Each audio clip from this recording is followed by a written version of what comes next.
എല്ലാവർക്കും നമസ്കാരം.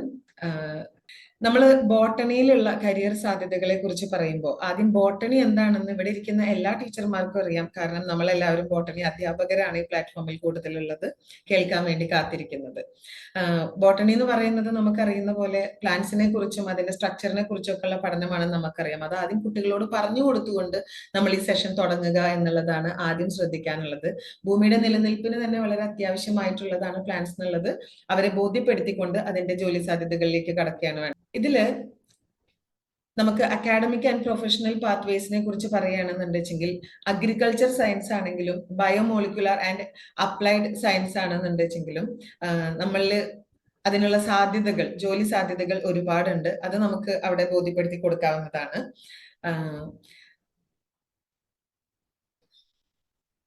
എൻവയൺമെന്റൽ സ്പെഷ്യലൈസ്ഡ് ആയിട്ടുള്ള ഒരുപാട് കോഴ്സുകൾ ഉണ്ട്. നമ്മളെല്ലാം 1 by 1 ആയിട്ട് പറയുന്നില്ല, എങ്കിലും BSc ബോട്ടണി, BSc ബയോളജി എന്ന പേരിലുള്ള കോഴ്സുകൾ ഉണ്ട്. ലൈഫ് സയൻസും ഓണേഴ്സ് അഗ്രികൾച്ചറും ഫോറസ്ട്രിയും ഹോർട്ടിക്കൾച്ചറും എല്ലാം നമുക്കറിയാം. അതിന്റെ സാധ്യതകളെ കുറിച്ച് കുട്ടികളോട് പറയുന്നതോടൊപ്പം ഈ കോഴ്സുകളെ നമ്മൾ പരിചയപ്പെടുത്തി കൊടുക്കുക എന്നുള്ളതാണ്. ജെനറ്റിക്സും ബയോടെക്നോളജിയും മൈക്രോബയോളജിയും എല്ലാം ബയോമോളിക്കുലർ ആൻഡ് അപ്ലൈഡ് ബോട്ടണിയുടെ അല്ലെങ്കിൽ ബയോളജിയുടെ കീഴിൽ വരുന്നതാണ്. എൻവയൺമെന്റൽ മേഖലയിൽ നോക്കുകയാണെങ്കിൽ BSc എൻവയൺമെന്റൽ സയൻസും ന്യൂട്രീഷൻ ഡയറ്റിക്സും പിന്നെ അതുപോലെ തന്നെ ഹോം സയൻസും ക്രോപ്പ് ഫിസിയോളജിയും ഇപ്പൊ വളരെയധികം സാധ്യത നമ്മൾ പറയുന്ന ഒരു പ്രത്യേക ബ്രാഞ്ചാണ് BSc ക്ലൈമറ്റ് ചേഞ്ച് ആൻഡ് എൻവയൺമെന്റൽ സയൻസ് എന്ന് പറയുന്നത്. അതും കുട്ടികൾക്കൊന്ന് പരിചയപ്പെടുത്തി കൊടുക്കുക എന്നുള്ളതാണ് ഇതിൽ നമ്മൾ ഉദ്ദേശിക്കുന്നത്. ഷോർട്ട് ടേം കോഴ്സസിനെ കുറിച്ച് പറയുകയാണെന്നുണ്ടെങ്കിൽ ഡിപ്ലോമ ഇൻ അഗ്രികൾച്ചറൽ സയൻസ് നമുക്ക് വരുന്നുണ്ട്. പിന്നെ DPharm നമ്മൾ പറയും അത് ഫാർമസി കോഴ്സാണ്, എങ്കിലും അത് ബോട്ടണിയുടെ കീഴിൽ വരുന്നത് ആയിട്ട് നമുക്ക് പറയാം, ബയോളജി ആയതുകൊണ്ട്. പിന്നെ അതുപോലെ തന്നെ ബയോടെക്നോളജിയിൽ ഡിപ്ലോമ ഉണ്ട്, പക്ഷെ അത് എല്ലായിടത്തും അവൈലബിൾ അല്ല. ഫുഡ് മൈക്രോബയോളജി, പിന്നെ അതുപോലെ തന്നെ ഫ്രൂട്ട്സ് ആൻഡ് വെജിറ്റബിൾ പ്രോസസ്സിംഗ് ഉൾപ്പെടെയുള്ള ഒരുപാട് കോഴ്സസ് നമുക്ക് ഇതിനകത്ത് പറയാൻ പറ്റും. അതിന്റെ ഒരു വലിയ ലിസ്റ്റാണ് നിങ്ങളിപ്പോൾ സ്ക്രീനിൽ കാണുന്നത്. ഓഫ് കോഴ്സ് നമുക്ക് ഇതിന്റെ PDF നിങ്ങൾക്ക് ഷെയർ ചെയ്യുന്നതായിരിക്കും. അപ്പൊ അത് വെച്ചിട്ട് നിങ്ങൾക്ക് ഇത് കുട്ടികളുടെ അടുത്ത് എക്സ്പ്ലെയിൻ ചെയ്ത് പറയാനായിട്ട് പറ്റുന്നതാണ്. ഇതിൽ എനിക്ക് തോന്നുന്നു ഒരുവിധം ആളുകൾക്ക് ഇത് പരിചയമുള്ളതായിരിക്കും. ഫുഡ് മൈക്രോബയോളജി പോലെയുള്ളതൊക്കെ ആണെങ്കിൽ ഒരു പക്ഷേ ചിലർക്ക് അത്ര അറിയണം എന്നില്ല. പിന്നെ അതുപോലെ ബോട്ടണിന് സ്പെസിഫിക് ആയിട്ട് പറയുകയാണെന്നുണ്ടെങ്കിൽ ലീഫ് ടിഷ്യൂ അനാലിസിസ് അങ്ങനെയുള്ളതുണ്ട്. പിന്നെ അതുപോലെ ഡിസാസ്റ്റർ മാനേജ്മെന്റ് എന്ന് പറയുന്ന ഷോർട്ട് ടേം കോഴ്സസ് ഉണ്ട്. പിന്നെ അഗ്രോ ഫോറസ്ട്രി, മില്ലറ്റ് പ്രൊഡക്ഷൻ. ഇപ്പൊ ഹെൽത്തിന് ഒരുപാട് ഇമ്പോർട്ടൻസ് കൊടുക്കുന്ന ഒരു കാലഘട്ടം ആയതുകൊണ്ട് തന്നെ മില്ലറ്റ്സിനൊക്കെ ഒരുപാട് നമുക്ക് തന്നെ അറിയാം, എന്താ പറയാ, ഒരുപാട് സ്ഥലങ്ങളിൽ അത് ഉണ്ട് എന്നുള്ളത്. അപ്പൊ മില്ലറ്റ് പ്രൊഡക്ഷൻ പോലെയുള്ള ഷോർട്ട് ടേം കോഴ്സസും ഇതിനകത്ത് നമ്മൾ ഉൾപ്പെടുത്തിയിട്ടുണ്ട്. പിന്നെ പ്ലാന്റ് ടിഷ്യൂ കൾച്ചർ, അതിന്റെ ചെറിയ ഷോർട്ട് ടേം കോഴ്സും ഇവിടെ അവൈലബിൾ ആണ്. ഇത് കൂടാതെ നമുക്ക് ഇന്റഗ്രേറ്റഡ് ആയിട്ടുള്ള BSc MSc പ്രോഗ്രാംസ് ഉണ്ട്. അതിൽ ബയോ കെമിസ്ട്രി, ബയോളജി, മൈക്രോബയോളജി, അതുപോലെ BTech പ്രോഗ്രാംസ് വരുന്നുണ്ട്. അഗ്രികൾച്ചർ എഞ്ചിനീയറിംഗും ഫുഡ് ടെക്നോളജിയും ബയോ ഇൻഫോർമാറ്റിക്സും biomedical engineering, biotechnology, genetic engineering പോലെയുള്ള BTech കോഴ്സുകളും നമുക്ക് അവൈലബിൾ ആണ് എന്നുള്ളത് അവരോട് നമുക്ക് പറഞ്ഞു കൊടുക്കാവുന്നതാണ്. പിന്നെ ഇതിന്റെ എൻട്രൻസ് എക്സാംസും പിന്നെ അതുപോലെ ഇൻസ്റ്റിറ്റ്യൂഷൻസിനെയും കുറിച്ച് പ്രിൻസ് സാർ കുറച്ചും കൂടി ഡീറ്റെയിൽ ആയിട്ട് പറയും. അത് കൂടാതെ സ്കോളർഷിപ്സും ഇതിൽ വരുന്നുണ്ട്. ഇവിടെ നമ്മൾക്ക് എമിനന്റ് പേഴ്സണാലിറ്റീസിനെ നമ്മൾ തീർച്ചയായിട്ടും കുട്ടികളോട് പരിചയപ്പെടുത്തി കൊടുക്കണം. അവർക്ക് കാൾ ലിനേഴ്സിന്റെ പേര് പരിചിതമായിരിക്കും, ചെറിയ ക്ലാസ് മുതലേ അവർ കേൾക്കുന്നതാണ്. കാൾ ലിനേഴ്സ് നമ്മുടെ ഫാദർ ഓഫ് ടാക്സോണമി ആണെന്നുള്ള കാര്യം നമുക്കറിയാം. അത് അവരെ ഒന്നും കൂടി ഓർമ്മപ്പെടുത്തുക, അദ്ദേഹത്തെ കുറിച്ച് അവരോട് സംസാരിക്കുക. ചാൾസ് ഡാർവിനെ, ഇവല്യൂഷന്റെ മേഖലയിൽ നോക്കുകയാണെങ്കിൽ ചാൾസ് ഡാർവിന്റെ പേര് വളരെ കാലം മുമ്പ് തന്നെ നമ്മൾ പറഞ്ഞുകൊണ്ടിരിക്കുന്നതാണ്. അദ്ദേഹത്തെ കുറിച്ച് നമുക്ക് പരിചയപ്പെടുത്താം. ജെനറ്റിക്സിന്റെ പിതാവ് എന്നറിയപ്പെടുന്ന ഗ്രിഗർ മെന്റലിനെ കുറിച്ചും അദ്ദേഹത്തിന്റെ പരീക്ഷണങ്ങളെ കുറിച്ചും ഒക്കെ ചെറിയ ക്ലാസ് മുതലേ അവർ കേട്ടു തുടങ്ങിയിട്ടുള്ളതാണ്. അപ്പോ അദ്ദേഹത്തെ കുറിച്ചും നമുക്ക് പരിചയപ്പെടുത്തി കൊടുക്കാവുന്നതാണ്. ഇവരെല്ലാമാണ് നമ്മുടെ ഗ്ലോബൽ ബൊട്ടാണിക്കൽ പൈനിയേഴ്സ് ആയിട്ട് നമ്മൾ എണ്ണുന്നത്, പരിഗണിക്കുന്നത്. നാഷണൽ ലെവലിലേക്ക് വരികയാണെങ്കിൽ, Prince sir next slide. National ലെവലിലേക്ക് വരികയാണെങ്കിൽ നമുക്കറിയാം, ജാനകി അമ്മാളിന്റെ പേര് സൈറ്റോജെനറ്റിക്സിൽ നമുക്കറിയാം. പക്ഷെ നമ്മുടെ മുന്നിലിരിക്കുന്ന ഒരു +1 +2 കുട്ടിക്ക് നമ്മുടെ പുസ്തകത്തിൽ നിന്ന് പോലും അല്ലെങ്കിൽ പഠിക്കാനുള്ള ഭാഗങ്ങളിൽ നിന്ന് പോലും ഒരുപക്ഷെ ആ പേര് അവർ കേട്ടുകൊള്ളണം എന്നില്ല. എങ്കിലും നമ്മുടെ ബോട്ടണിയെ കുറിച്ച് പറയുമ്പോൾ ഇത്രയും വലിയൊരു പേഴ്സണാലിറ്റിയെ നമ്മൾ മറന്നു പോകാൻ പാടില്ല. അപ്പോൾ അത് അവരെ ഓർമ്മപ്പെടുത്തുക. എംബ്രിയോളജിയുടെ പിതാവായി, ഇന്ത്യൻ പ്ലാന്റ് എംബ്രിയോളജിയുടെ പിതാവായി നമ്മൾ കണക്കാക്കുന്ന പി മഹേശ്വരി സാറിനെ കുറിച്ച് നമുക്ക് പറഞ്ഞു കൊടുക്കാവുന്നതാണ്. നമ്മളിവിടെ ഹരിത വിപ്ലവത്തെ കുറിച്ച് പറയുന്നുണ്ട്. MS സ്വാമിനാഥന്റെ പേര് +2 ബുക്കിലും നമ്മൾ പ്രതിപാദിച്ചിരുന്നു. അപ്പോ അത് അവർക്ക് ഒന്നുകൂടി ഓർമ്മപ്പെടുത്തി കൊടുക്കാം. ആ ഒരു പോർഷൻസിലേക്കൊന്നും നമ്മൾ ഈ ഒരു ജൂലൈ അല്ലെങ്കിൽ ആഗസ്റ്റ് 3ന്റെ ഉള്ളിൽ നമ്മൾ എത്തില്ല. അപ്പോ അത് അവരോട് പരിചയപ്പെടുത്തി കൊടുക്കാവുന്നതാണ്. അവരെ കുറിച്ച് പറയണം. പിന്നെ അതുപോലെ ഡോക്ടർ BP പാൽ പ്ലാന്റ് ബ്രീഡിങ്ങിന്റെ വളരെയധികം ഉന്നതിയിലിരിക്കുന്ന, നമ്മൾ മറന്നു പോകാൻ പാടില്ലാത്ത ഒരു വ്യക്തിത്വമാണ് ഡോക്ടർ BP പാൽ. അദ്ദേഹം വീറ്റ് ബ്രീഡറും അതുപോലെ തന്നെ ലോകം തന്നെ പ്രശസ്തമായിട്ടുള്ള ഒരു റോസ് ടാക്സോണമിസ്റ്റും കൂടിയാണ്. അദ്ദേഹമാണ് നമ്മളുടെ ഐക്കറിന്റെ ഫസ്റ്റ് ഡയറക്ടർ ജനറൽ ആയിട്ടിരുന്നത് എന്നുള്ള കാര്യം അവരോട് പറയാം. കേരളത്തിലെ കാര്യങ്ങൾ എടുത്തു നോക്കുകയാണെങ്കിൽ KM പണിക്കർ സാറിനെ പോലെയുള്ള ബൊട്ടാണിസ്റ്റുകളെ നമുക്ക് പരിചയപ്പെടുത്തി കൊടുക്കാം. ടാക്സോണമി മേഖലയിലാണെങ്കിൽ ഡോക്ടർ PK ഹജ്ര. ഈ പേരുകളെല്ലാം കുട്ടികൾക്ക് പരിചയപ്പെടുത്തി കൊടുത്ത് ബോട്ടണിയിൽ ഇത്രയും പ്രശസ്തരായിട്ടുള്ള ഒരുപാട് സംഭാവനകൾ നൽകിയിട്ടുള്ള വ്യക്തിത്വങ്ങൾ ഉണ്ടായിരുന്നു എന്നുള്ളത് അവർക്ക് പറഞ്ഞു കൊടുക്കേണ്ടതുണ്ട്. +2 ബയോളജി സയൻസ് പഠിച്ച് അഥവാ ബോട്ടണി പഠിച്ച് തുടർ പഠനത്തിന് ആഗ്രഹിക്കുന്ന കുട്ടികൾക്ക് എഴുതാവുന്ന എൻട്രൻസ് പരീക്ഷകളും പ്രീമിയർ ഇൻസ്റ്റിറ്റ്യൂഷൻസും ആണ് അടുത്തൊരു പ്രധാനപ്പെട്ട ഒരു ഏരിയ. ഇതിനെക്കുറിച്ച് പറയുമ്പോഴേ ഒന്ന് രണ്ട് കാര്യങ്ങൾ ഞാനൊന്ന് സൂചിപ്പിക്കാം. സാധാരണ കുട്ടികളുടെ ഇടയിൽ ബയോളജി എന്ന് പറയുന്ന ഒരു സബ്ജക്റ്റ് അല്ലെങ്കിൽ ബോട്ടണി സുവോളജി സബ്ജക്റ്റ് ആകെ നീറ്റ് പരീക്ഷയ്ക്ക് മാത്രം മതി, മറ്റുള്ള എൻട്രൻസുകളിലൊന്നും ഇതില്ല എന്നൊരു തെറ്റിദ്ധാരണ പലപ്പോഴും ഈ ഒരു മേഖലയിൽ നിൽക്കുമ്പോൾ തോന്നിയിട്ടുണ്ട്. അപ്പോൾ അതൊന്ന് ക്ലിയർ ചെയ്ത് കൊടുക്കേണ്ടത് പലപ്പോഴും നമുക്ക് തന്നെ അങ്ങനെ ചെയ്യേണ്ടതായിട്ട് വന്നിട്ടുണ്ട്. ഉദാഹരണത്തിന് NDA എന്ന് പറയുന്ന ഒരു exam, national defence academy exam, ആ ഒരു എക്സാമിന് പോലും മറ്റു സയൻസ് സബ്ജക്ട്സിന്റെ ഒപ്പം ഫിസിക്സ് കെമിസ്ട്രിയുടെ ഒപ്പം ഇമ്പോർട്ടൻസോട് കൂടെ വെയിറ്റേജ് ഉള്ള ഒരു സബ്ജക്റ്റാണ് നമ്മുടെ ഈ ബോട്ടണി എന്ന് പറയുന്ന സബ്ജക്റ്റ്. അതുകൂടാതെ ഇന്റർ ഡിസിപ്ലിനറി സബ്ജക്റ്റുകൾ വന്നു തുടങ്ങിയപ്പോൾ, ഇന്റർ ഡിസിപ്ലിനറി സബ്ജക്ട്സ് ഒരു 2000-ന് ശേഷം നമ്മുടെ ഇന്ത്യയിൽ ഉൾപ്പെടെ വന്നു തുടങ്ങിയപ്പോൾ അതിൽ ഏറ്റവും കൂടുതൽ പ്രൊമിനൻ്റ് ആയി നിന്നിരുന്ന ഒരു സബ്ജക്റ്റ് ബോട്ടണിയാണ്. കാരണം ബോട്ടണിയുമായി റിലേറ്റ് ചെയ്തിട്ട് ബയോ ഇൻഫർമാറ്റിക്സും ബയോടെക്നോളജിയും മൈക്രോബയോളജിയും ഉൾപ്പെടെയുള്ള വ്യത്യസ്ത ഇന്റർ ഡിസിപ്ലിനറി കോഴ്സുകൾ എന്താണെന്ന് തന്നെ നമ്മളൊക്കെ അറിഞ്ഞു തുടങ്ങിയത് ബോട്ടണി എന്ന സബ്ജക്റ്റിന്റെ തുടർച്ചയായിട്ട് അതിന്റെ ആപ്ലിക്കേഷൻ ഏരിയയിൽ വരുന്ന കോഴ്സുകളായിട്ടാണ്. അതോടൊപ്പം ഇതിൽ പറയാനുള്ള മറ്റൊരു പോയിന്റ് എന്താണെന്ന് വെച്ച് കഴിഞ്ഞാൽ,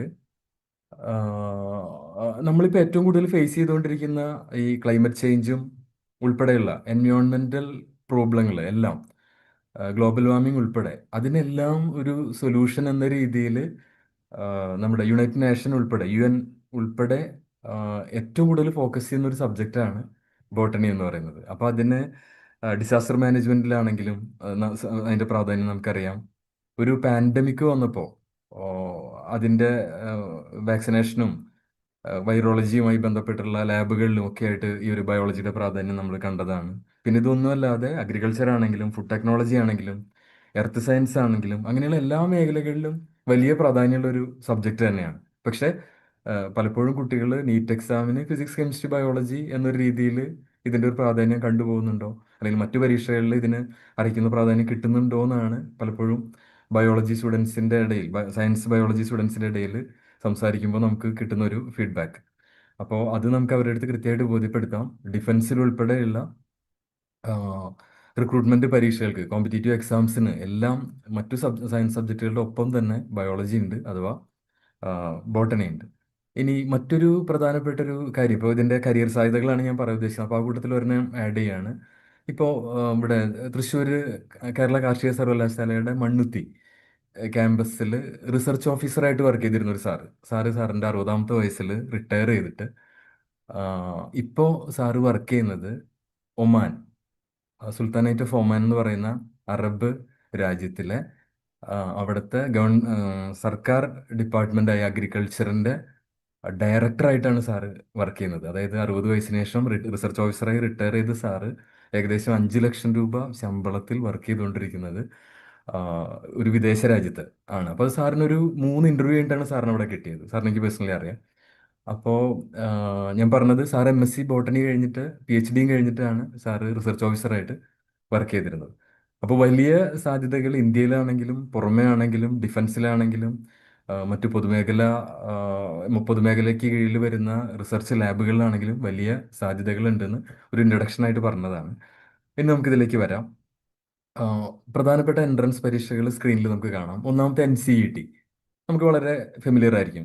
നാഷണൽ കോമൺ എൻട്രൻസ് ടെസ്റ്റ് എന്ന് പറയുന്ന ഇൻ്റഗ്രേറ്റഡ് ടീച്ചർ എഡ്യൂക്കേഷൻ പ്രോഗ്രാം, ഐടെപ്പ് എന്ന് പറയുന്ന ഒരു പ്രോഗ്രാം വന്നപ്പോഴാണ് ഈ ഒരു എൻട്രൻസ് വന്നത്. നമ്മുടെ കാസർഗോഡ് സെൻട്രൽ യൂണിവേഴ്സിറ്റി ഉൾപ്പെടെ ഇന്ത്യയിലെ വിവിധ സെൻട്രൽ യൂണിവേഴ്സിറ്റികളിലും NIT-കളിലും റീജിയണൽ ഇൻസ്റ്റിറ്റ്യൂട്ട് ഓഫ് എഡ്യൂക്കേഷൻ പോലുള്ള RIE പോലുള്ള സ്ഥാപനങ്ങളിലെല്ലാം 4 വർഷത്തെ ഇൻ്റഗ്രേറ്റഡ് ടീച്ചർ എഡ്യൂക്കേഷൻ പ്രോഗ്രാം അഥവാ BSc B.Ed പ്രോഗ്രാം, ഇതിന് വേണ്ടി വരുന്ന ഒരു എൻട്രൻസ് ആണ് NCET. അപ്പോൾ പലപ്പോഴും കുട്ടികളിലേക്ക് വേണ്ട വിധത്തിൽ എത്താത്ത ഒരു പരീക്ഷയാണ് NCET. ടീച്ചിങ് ആപ്റ്റിറ്റ്യൂഡ് ഉള്ള കുട്ടികൾക്ക് 3 വർഷത്തെ ബിരുദവും ഒപ്പം B.Ed-ന് 2 വർഷം സ്പെൻഡ് ചെയ്യാതെ 1 വർഷം കൊണ്ട് തന്നെ, ടോട്ടൽ 4 വർഷം കൊണ്ട് തന്നെ ടീച്ചിങ് ബിരുദം, B.Ed ബിരുദവും കൂടെ സ്വന്തമാക്കാൻ പറ്റുന്ന ഒരു പരീക്ഷ. മറ്റൊരെണ്ണം അതിൻ്റെ താഴെ എഴുതിയിട്ടുള്ളത് joint admission test for masters എന്ന് പറയുന്ന JAM എന്ന് പറയുന്ന ഒരു പരീക്ഷയാണ്. അത് ബയോളജിയിലെ പോസ്റ്റ് ഗ്രാജുവേറ്റ് ഡിഗ്രിക്ക്, അതായത് മൈക്രോബയോളജി ആവാം, ബയോടെക്നോളജി ആവാം, MSc ബോട്ടണി ആവാം, ഉൾപ്പെടെയുള്ള പ്രീമിയർ ഇൻസ്റ്റിറ്റ്യൂഷൻസിലെ പോസ്റ്റ് ഗ്രാജുവേറ്റ് ബിരുദത്തിനുള്ള ഒരു കോമൺ അഡ്മിഷൻ ടെസ്റ്റ് ആണ്. ഇനി മറ്റൊരു പരീക്ഷ ഗേറ്റ് പരീക്ഷ എഴുതിയിട്ടുണ്ട്. ഗേറ്റിന്റെ സ്കോർ നോക്കിയിട്ടും അഡ്മിഷൻ നടത്തുന്ന MSc അഡ്മിഷൻ നടത്തുന്ന സ്ഥാപനങ്ങളുണ്ട്. ഇപ്പോൾ ഉദാഹരണത്തിന് ഇന്ത്യൻ ഇൻസ്റ്റിറ്റ്യൂട്ട് ഓഫ് സയൻസ് പോലുള്ള സ്ഥാപനങ്ങളിൽ, CUET PG വഴി നടത്തുന്ന സ്ഥാപനങ്ങൾ, ആ സ്ഥാപനങ്ങളിലൊക്കെ ഗേറ്റിന്റെ സ്കോറും കൂടെ, ബോട്ടണി കഴിഞ്ഞതിന് ശേഷമുള്ള ഗേറ്റ് പരീക്ഷയുടെ സ്കോറും കൂടെ നോക്കിയിട്ടുള്ള അഡ്മിഷൻ നടത്തുന്നുണ്ട്. ഇനി മറ്റൊരു പ്രധാനപ്പെട്ട പരീക്ഷ ഐസർ ആപ്റ്റിറ്റ്യൂഡ് ടെസ്റ്റ് ആണ്, IAT എന്ന് പറയുന്ന പരീക്ഷ. കൂടുതൽ നമുക്ക് പറയേണ്ട കാര്യമില്ല. നമ്മളെപ്പോഴും ഏറ്റവും കൂടുതൽ കുട്ടികളുടെ അടുത്ത് കമ്മ്യൂണിക്കേറ്റ് ചെയ്യുന്ന ഒരു പ്രീമിയർ ഇൻസ്റ്റിറ്റ്യൂട്ട്, ബയോളജിക്കൽ സയൻസസിന്റെ ഉപരിപഠനത്തിന് വേണ്ടി പറയുന്ന ഐസറുകളിലെ അഡ്മിഷന് വേണ്ടി integrated BSMS in biological sciences അല്ലെങ്കിൽ എൻവയോൺമെന്റ് സയൻസസ്, എർത്ത് സയൻസസ്, ഇതിനെല്ലാം വേണ്ടി നടത്തുന്ന IAT എന്ന് പറയുന്ന പരീക്ഷ. മറ്റൊരു പരീക്ഷ നെസ്റ്റ് എന്ന് പറയുന്ന പരീക്ഷ അവിടെ കാണാം. അത് നമുക്കറിയാം, നെസ്റ്റ് എന്ന് പറയുന്ന പരീക്ഷ വഴി നൈസറും സെബ്സ് എന്ന് പറയുന്ന രണ്ടാമത്തെ സ്ഥാപനം, ഈ 2 സ്ഥാപനങ്ങളിലും +2 കഴിഞ്ഞ കുട്ടിക്ക് 5 വർഷത്തെ ഇൻ്റഗ്രേറ്റഡ് BSMS ഇൻ ബയോളജിക്കൽ സയൻസസിന് ജോയിൻ ചെയ്യാനായിട്ട് ഉപയോഗിക്കാം. ഈ കൂട്ടത്തിൽ ഒരു കാര്യം കൂടെ ആഡ് ചെയ്യാം, അതായത് IAT, ഐസർ ആപ്റ്റിറ്റ്യൂഡ് ടെസ്റ്റും അതുപോലെ തന്നെ JEE അഡ്വാൻസ്ഡും, ഈ 2 ടെസ്റ്റുകളിലെ സ്കോറും പരിഗണിച്ചുകൊണ്ട്, ഏതെങ്കിലും ഒരു ടെസ്റ്റിലെ നല്ല സ്കോർ പരിഗണിച്ചുകൊണ്ട് നമുക്ക് ഡിഗ്രി തലത്തിൽ BS biological science admission Indian institute of science ബാംഗ്ലൂരിലെ ഇന്ത്യൻ ഇൻസ്റ്റിറ്റ്യൂട്ട് ഓഫ് സയൻസ്, നമുക്കറിയാം ലോകത്തെ തന്നെ എണ്ണം പറഞ്ഞ സയൻസ് റിസർച്ച് ഇൻസ്റ്റിറ്റ്യൂട്ടുകളിലൊന്ന്. അവിടെ +2 കഴിഞ്ഞ ഒരു കുട്ടിക്ക് BS ബാച്ചലർ ഓഫ് സയൻസ് 4 വർഷത്തെ ഡിഗ്രി ഇൻ സയൻസ് പഠിക്കാനായിട്ട് 2 എൻട്രൻസ് പരീക്ഷകളുടെ മാർക്ക് നോക്കുന്നു. അതിലൊരെണ്ണം കൂടെ IAT ആണ്. ഐസർ ആപ്റ്റിറ്റ്യൂഡ് ടെസ്റ്റിന്റെ മാർക്കാണ് ഒന്ന് നോക്കുന്നത്, രണ്ടാമത്തെ ഒരെണ്ണം JEE അഡ്വാൻസ്ഡ് ആണ്. അപ്പോൾ IAT ഓർ JEE അഡ്വാൻസ്ഡ് എഴുതിയ നല്ല മാർക്ക് വാങ്ങിച്ചൊരു കുട്ടിക്ക് 4 വർഷത്തെ BS ബിരുദം ഇന്ത്യൻ ഇൻസ്റ്റിറ്റ്യൂട്ട് ഓഫ് സയൻസിൽ, ബാംഗ്ലൂരുള്ള ഇന്ത്യൻ ഇൻസ്റ്റിറ്റ്യൂട്ട് ഓഫ് സയൻസിൽ പഠിക്കാം എന്നുള്ളത് അതൊരു അറിവായിട്ട് നമുക്ക് അവരുടെ അടുത്ത് ഷെയർ ചെയ്യാം. അതുപോലെ CUET UG എക്സാം നേരത്തെ പറഞ്ഞു, സെൻട്രൽ യൂണിവേഴ്സിറ്റികളിൽ ഇൻ്റഗ്രേറ്റഡ് ആണെങ്കിലും അഥവാ 4 ഇയേഴ്സ് ഡിഗ്രി പ്രോഗ്രാമുകൾക്കാണെങ്കിലും യൂസ് ചെയ്യുന്ന CUET UG എക്സാം ഉണ്ട്. കൂടാതെ ഇത്തരം സെൻട്രൽ യൂണിവേഴ്സിറ്റികളിലും ഡീംഡ് യൂണിവേഴ്സിറ്റികളിലും ഓട്ടോണമസ് ഇൻസ്റ്റിറ്റ്യൂഷനും എല്ലാം ബയോളജിക്കൽ സയൻസസിലെ അല്ലെങ്കിൽ ബോട്ടണിയിലെ PG പഠനത്തിന് വേണ്ടി യൂസ് ചെയ്യുന്ന CUET PG പരീക്ഷ ഉണ്ട്. അതുകൂടാതെ നമ്മുടെ ബോട്ടണിയുടെ അപ്ലിക്കേഷൻ ഏരിയ ആയ അഗ്രികൾച്ചറും ഹോർട്ടിക്കൾച്ചറും ഉൾപ്പെടെയുള്ള കാർഷിക അനുബന്ധ കോഴ്സുകളിലെ MSc പ്രോഗ്രാം ചെയ്യാനായിട്ട് ICAR, Indian council for agriculture നടത്തുന്ന all India entrance examination PG, ആ പരീക്ഷ ഇപ്പോഴും ഉണ്ട്. ആ പരീക്ഷ വഴി നമുക്ക് അഡ്മിഷൻ കിട്ടും. മറ്റൊരെണ്ണം JAM, IIT-കളിലെ ബയോടെക്നോളജി ഉൾപ്പെടെയുള്ള പ്രോഗ്രാം, ബോട്ടണിയുടെ കറക്റ്റ് അപ്ലിക്കേഷൻ ഏരിയയിൽ വരുന്ന കോഴ്സ് ബയോടെക്നോളജി, അതിന് JAM, നമ്മൾ നേരത്തെ പറഞ്ഞ joint admission test for masters, then graduate aptitude test in biological sciences, ആ ഒരു പരീക്ഷയിലൂടെ മൈക്രോബയോളജി ഉൾപ്പെടെയുള്ള ബയോടെക്നോളജി ഉൾപ്പെടെയുള്ള പ്രധാന ഇൻസ്റ്റിറ്റ്യൂഷൻസിലെ അഡ്മിഷൻ നമുക്ക് വേണ്ടിയിട്ട് ആ ഒരു എൻട്രൻസ് യൂസ് ചെയ്യാം. അപ്പോൾ ഇത്തരം എൻട്രൻസുകളെ കുറിച്ചുള്ള ഒരു കോമൺ അവയർനെസ്, ഇത്തരം എൻട്രൻസുകളെ കുറിച്ചൊക്കെ നമ്മളൊരു +2 ലെവലിൽ പറയുമ്പോൾ കുട്ടിക്ക് അതിനെ പൂർണ്ണമായിട്ടും എല്ലാതും, ഇപ്പോൾ ഒരു PG അഡ്മിഷൻ ബയോടെക്നോളജി എന്നൊക്കെ പറയുമ്പോൾ പൂർണ്ണമായിട്ട് ഉൾക്കൊള്ളാനൊന്നും പറ്റണമെന്നില്ല. എങ്കിലും ഇത്തരം എൻട്രൻസുകൾ ഉണ്ടെന്നും +2 ബയോളജിയുടെ തുടർ പഠനത്തിന് ഇതൊക്കെ ഉപയോഗപ്പെടുത്താമെന്നും ഡിഗ്രി പഠനം കഴിഞ്ഞിട്ട് പോസ്റ്റ് ഗ്രാജുവേറ്റ് പഠനത്തിനും ഇത്തരം എൻട്രൻസുകളൊക്കെ ഉപകാരമുണ്ട് എന്നുള്ളതും നമുക്ക് അവരെ ബോധ്യപ്പെടുത്താനായിട്ട് സാധിക്കും. പ്രീമിയർ ഇൻസ്റ്റിറ്റ്യൂഷൻസ് നമ്മളിപ്പോൾ എൻട്രൻസിന്റെ കൂട്ടത്തിൽ പറഞ്ഞതാണ്. എങ്കിലും നമുക്ക് ഷെയർ ചെയ്യുമ്പോൾ കുട്ടികളുടെ അടുത്ത് പ്രസന്റ് ചെയ്യാനായിട്ട് ഇതിൽ വീണ്ടും ഓരോ ഇൻസ്റ്റിറ്റ്യൂഷനും കാണിച്ചിട്ടുണ്ട്.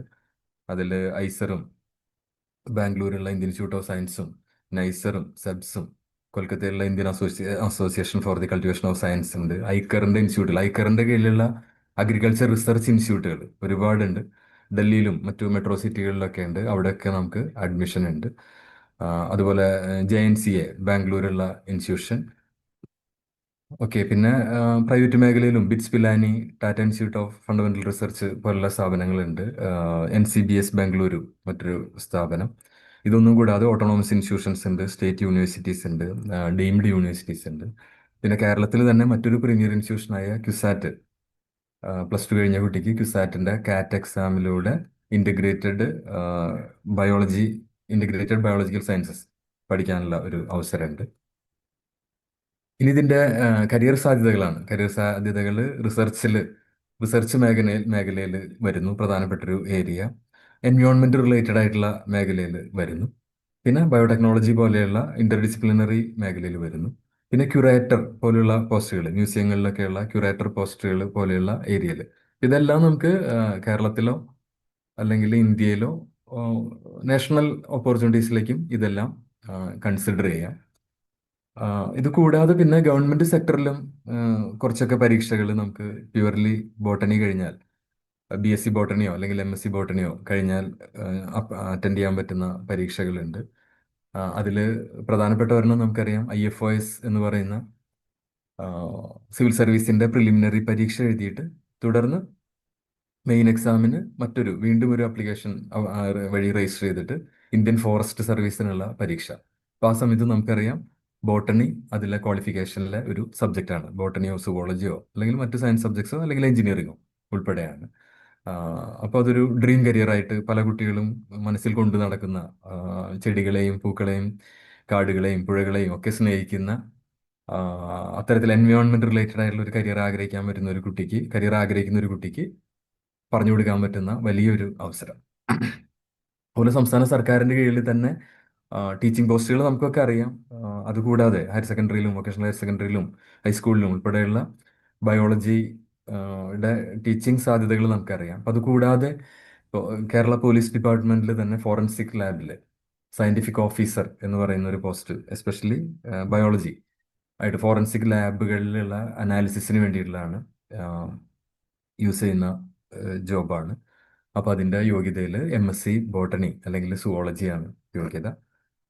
മറ്റൊരെണ്ണം ഫോറസ്റ്റ് റേഞ്ച് ഓഫീസറാണ്. ഫോറസ്റ്റ് റേഞ്ച് ഓഫീസർ എന്ന് പറയുമ്പോൾ കേരള ഫോറസ്റ്റ് ഡിപ്പാർട്ട്മെന്റിൽ Kerala forest and wildlife ഡിപ്പാർട്ട്മെന്റിൽ ഗസറ്റഡ് പോസ്റ്റിൽ തന്നെ ജോയിൻ ചെയ്യാൻ പറ്റുന്ന റേഞ്ച് ഫോറസ്റ്റ് ഓഫീസർ. അപ്പോൾ അതിനും നമ്മുടെ MSc ബോട്ടണി സുവോളജി ആണ് ഒരു യോഗ്യതയായിട്ടുള്ള ഒരു വിഷയം. അപ്പോൾ ഇത് ഗവൺമെന്റ് സെക്ടറിലെ ജോബുകൾ ചുരുക്കി പറഞ്ഞതാണ്. അതുകൂടാതെ നേരത്തെ പറഞ്ഞ എല്ലാ സെക്ടറുകളിലും, എൻവയോൺമെന്റ് റിലേറ്റഡ് ആണെങ്കിലും എക്കോളജി റിലേറ്റഡ് ആണെങ്കിലും ബയോടെക്നോളജി ആപ്ലിക്കേഷൻ ഏരിയ ആണെങ്കിലും പ്യുവർ സയൻസ് മേഖലയാണെങ്കിലും നേരത്തെ കാണിച്ച സ്ലൈഡുകളിൽ ഉൾപ്പെട്ടിട്ടുള്ള നിരവധി അവസരങ്ങൾ കേരളത്തിലും ഇന്ത്യയിലും പുറമേയും ഉണ്ട്. അതിൽ നാഷണൽ ലെവലിലുള്ള ലബോറട്ടറീസ് ഉണ്ട്. അതിലെല്ലാം ഇനി നേരത്തെ നമ്മൾ പറഞ്ഞ മൈക്രോബയോളജി പോലുള്ള ഒരു സബ്ജക്റ്റിന്റെ പഠിക്കുന്ന കുട്ടികളിൽ നിന്ന് കിട്ടുന്ന ഒരു ഫീഡ്ബാക്ക് വെച്ചിട്ട് ഇതുവരെയുള്ള എക്സ്പീരിയൻസ് ഞാനൊന്ന് ഷെയർ ചെയ്യാം. അതിൽ പലപ്പോഴും കുട്ടികൾ മൈക്രോബയോളജി പോലെയുള്ള ഒരു കോഴ്സിന് ചേരുന്നത് ആ ഇൻസ്റ്റിറ്റ്യൂഷന്റെ റേറ്റിംഗ് ഒക്കെ വളരെ ഇമ്പോർട്ടൻ്റ് ആണ്. അപ്പോൾ MSc മൈക്രോബയോളജി പഠിച്ചിട്ട് റിസർച്ചിനും കൂടെ സാധ്യതകളുള്ള അല്ലെങ്കിൽ റിസർച്ച് ഓറിയന്റഡ് ആയിട്ട് നടത്തുന്ന യൂണിവേഴ്സിറ്റികളിലേക്കോ ഇൻസ്റ്റിറ്റ്യൂഷനിലേക്കോ കുട്ടികൾ എത്താനായിട്ട് ശ്രമിക്കണം. അവിടെയാണ് അതിന്റെ സാധ്യതകൾ തെളിഞ്ഞു വരുന്നത്.